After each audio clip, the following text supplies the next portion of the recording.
Without any further ado, let's generate a random color for the show that we're going to use for the rest of the show, and that color is... Lime. Lime reminds me of my favorite drink, which is the now-defunct Vodka Special. I say defunct because you require lime to make the Vodka Special. They don't have lime at bars anymore. In fact, the Vodka Special was very much a drink of my region. Lime juice. Which is nowhere. And you go other places and travel the world, they don't know what a Vodka Special is. Right when you need to drink, in some place else in the world, they don't have your drink, and you don't know what to tell them, and you're looking around and you say, well, it's made of this. Well, we don't got lime.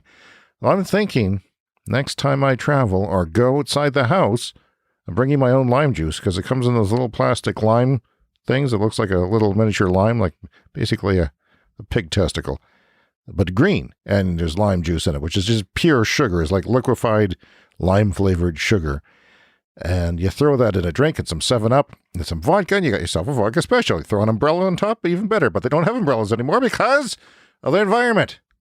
And because drink umbrellas are expensive, and because, turns out, they're stupid. But I like them. You give me a drink umbrella, and they're very difficult to find now. You give me a drink umbrella and a Vodka Special, and I will be one happy James. One drink later, I'll be drunk.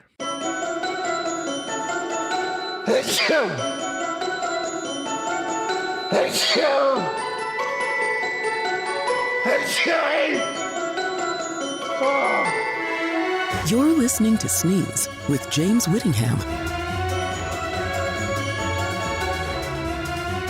Yes, like I said, I'm tired. I'm exhausted. I'm not myself when I'm tired. I don't do well without my beauty sleep because I'm used to getting my beauty sleep, and when I don't get it, then I feel especially crappy. Those people who always screw up their sleep seem to function or do a half a good job function. I can't function when I'm tired, and I'm late with my show this week. I apologize. Here we go. We're going to generate a random conversation. Simply going to generate a random topic here because that's what I do. Gives me something to talk about. I don't know what to talk about. I'm not sure what to talk about. That's my problem. All right, I've connected to a server somewhere on the internet in northern Tennessee, the very tip of North Tennessee here. I'll try generating here via computer, via machine, a random topic of discussion. Here we go.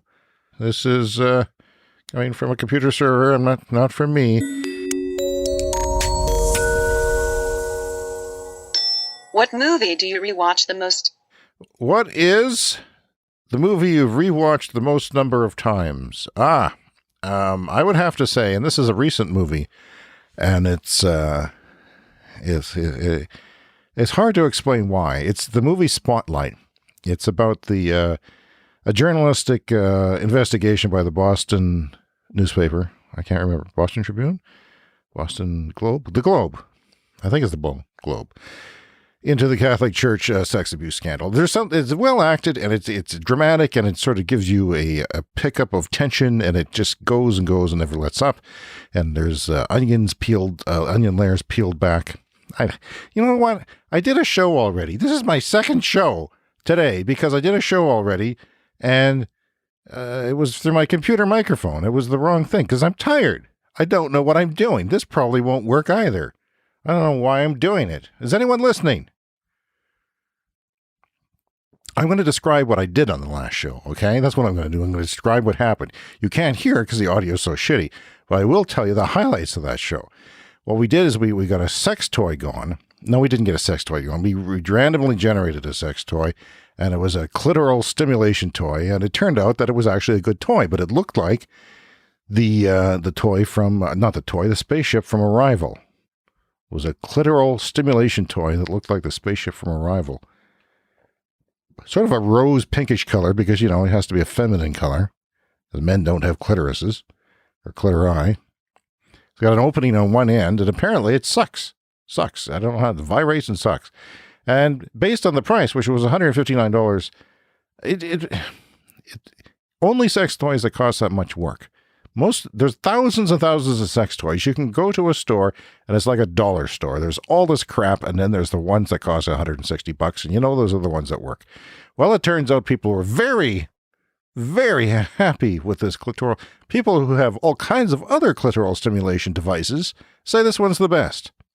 That's right. And I'm not talking about vibrators. your standard marital aids. I'm talking about very specific machines for clitoral stimulation. They say this one's good. And the better it is, the less you need a partner. This is the risk of the scientific advancement of sex toys, because they're getting so good. Not all of them, but a few of them, enough of them. And because people read reviews, they say, oh God, it changed my life. I see rainbows now when I walk down the street. This is changing people's lives because you don't need partners anymore.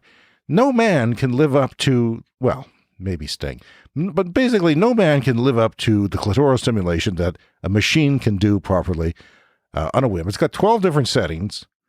12 different settings. Because apparently the female body is that mysterious that a man would be like 1, 2, 3, 4. That's plenty of settings. 12. The nuance between 3 and 4 apparently is just completely different. You need the 12 settings because the female body is just that complex. I mean, you can't make babies and have 4 settings on your vibrator. That's the way I see it. I don't even know where I am in the show. Where the hell am I? Oh, yes, it was a conversation starter. What movie have you rewatched the most number of times? How did I get talking about clitoral stimulation? Oh, yes, the Catholic Church. That makes sense. Anyway, I'm going to spin the wheel now. I'm going to give the wheel a spin. It's got a few things on it, and not a lot. And what am I going to take off? I'm going to take something off the wheel this week. It's a virtual wheel, so I can do that with the click of a button. Should I take off sex toy? Should I risk doing another sex toy 2 times in a row? It wasn't that fruitful. It just ended up like people would probably go buy this thing that I was talking about. That's what it was. Wasn't that interesting? Can you put a price on orgasmic bliss? $160 is a lot of money, especially if you don't know how it's going to work. It could be a dud. You really have to trust the reviews. Basically, it looked like the spaceship from Arrival with this elongated shape.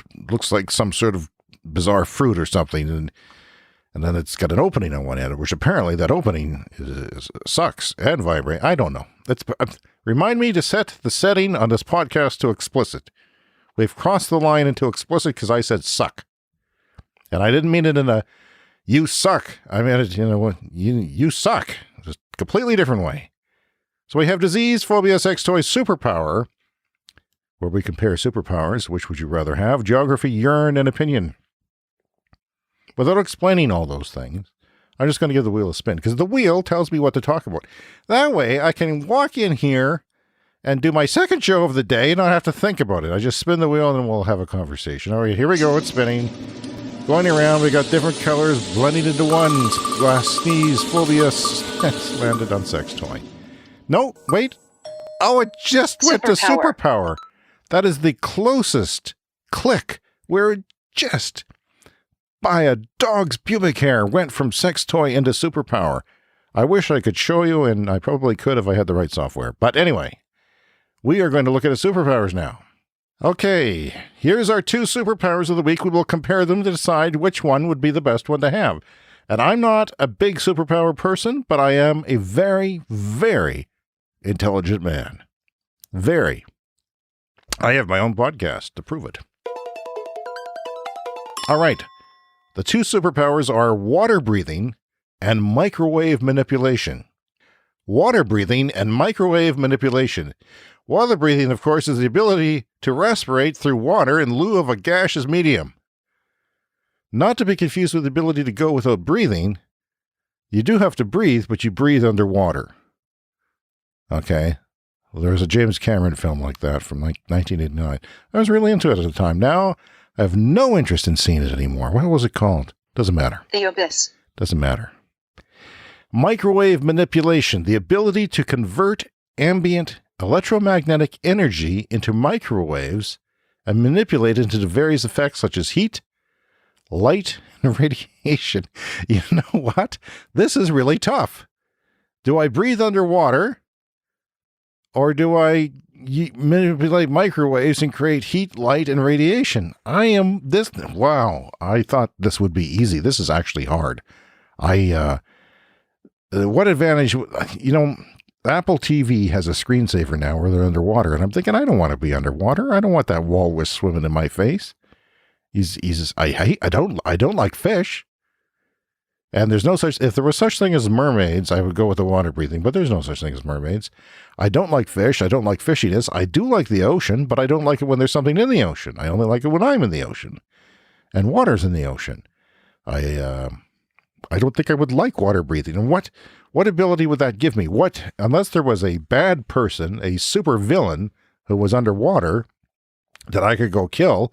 I mean, if Trump was an underwater creature, I could go render him stupider, and save the world. Just saying. That's one idea. If the world's biggest villain lived underwater, you could do that. But microwave manipulation is the ability to create ambient electromagnetic energy and turn it into microwaves and manipulate it in various effects such as heat, light, and radiation. What am I going to do with that? I'm very disappointed in these two superpowers. They're not even complementary. Even if I had both of them, what would I do with them? What would I, radiate my hamburger when it gets cold? Just give me a second.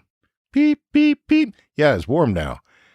What does that do? Can I shield myself from bad people? Just send waves towards them, like light and heat, and people don't feel radiation. I could X-ray them. I don't know.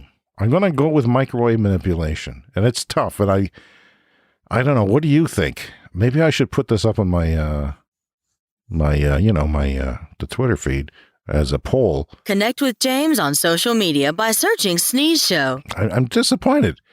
I'm so disappointed that I'm going to generate 2 new ones. Okay. We're going onto the website once again. We're hooking up to the servers, and we're going to generate 2 new superpowers randomly generated to compare them. Here we go.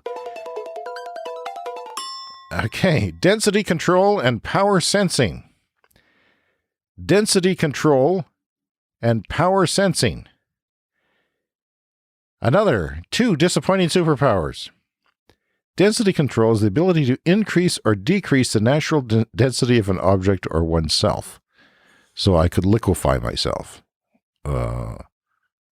And make myself hard. I like that. So not a sexual way. I know we were talking about sex toys, but I could make myself bulletproof. Theoretically, if I could change my density to make myself hard, I could make myself liquidized, liquidated.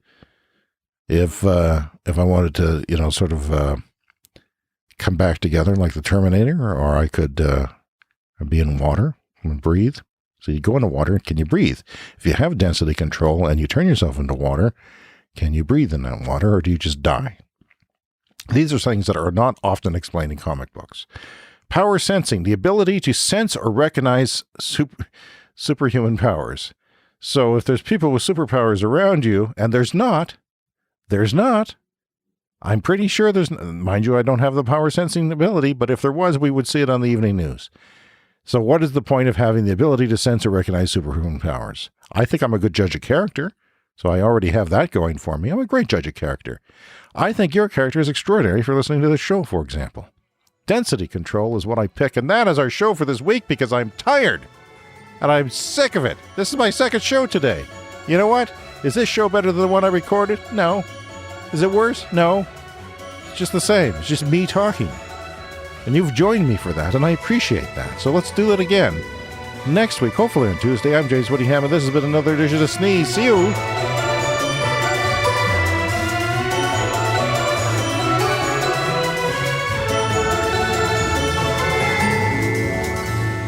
Thanks for listening.